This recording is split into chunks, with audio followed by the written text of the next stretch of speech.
One thing that you can control on the Meticulous that should be understood, very important right here, very, very important. Piston retraction, okay? So whenever we pour water in, which has a max fill capacity of 150 milliliters, the piston will rise, sucking the water down, okay? Now, if we have a lot of headspace down here, when it lifts up, it could suck in some air. So if you have, for instance, a step-down basket, and you have the piston retraction at 100 milliliters, even though the max is 150, let's say it's at 100 milliliters, and it lifts up, if there is extra room, here's that column that we showed earlier inside of the, inside the funnel, it is expecting the espresso here, and it's expecting the espresso to be here, right? So whenever it is dropping water in based off that piston, the valve opening, it drops water in, it is expecting to be filled because the bottom is right there.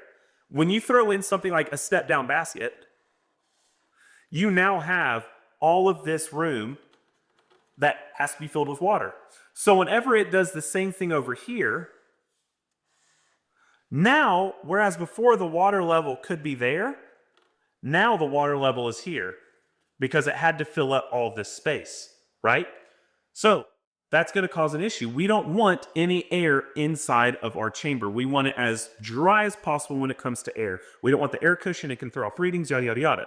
So what we have the capability of doing inside the machine itself is controlling the amount of piston retraction. Now, what that can mean is you say, I want to retract it to release 100 milliliters. What that's doing it based off of is the calculations of moving it for 100 milliliters to be released based off of water displacement, right? So it's lifting it to how much would be if you were to push 100 milliliters out. So if we were to have our piston and it needed to start here and push all the way down for 100 milliliters, that just means that when the piston starts down here and we filled it with water, it's going to raise to about there, okay?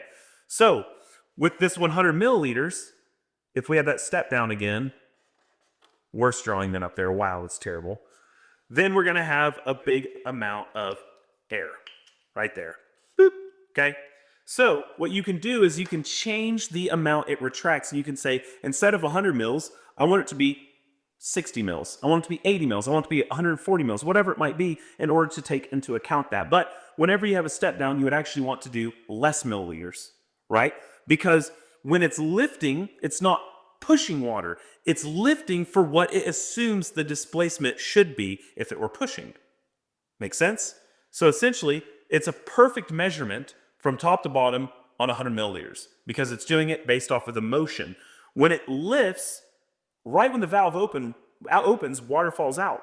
So even if it lifted 50, if we had nothing underneath, all of it would fall out. If we had 150 milliliters of water inside of the chamber and we lifted it 50, all the water falls out, right? Because there's nothing holding it back. It's assuming something will be there to hold it back. So with a step-down basket, in order to lessen the headspace, you may need to go down to 60 or 70 milliliters. Or if you're doing a bigger shot, you maybe need to increase to 150 milliliters. So all these things can be controlled inside of the system. Go in there, change the amount of retraction in order to do the amount of liquid you need for your shot. Lessen the amount of headspace depending on what variation. If you're underdosing a basket, it's important to know that so that you can mess around with piston retraction to lessen the headspace. So there is no way to bleed air because we need the piston to be fortuitous. And so instead, you can kind of trick the machine into saying, all right, this is how much it needs to release.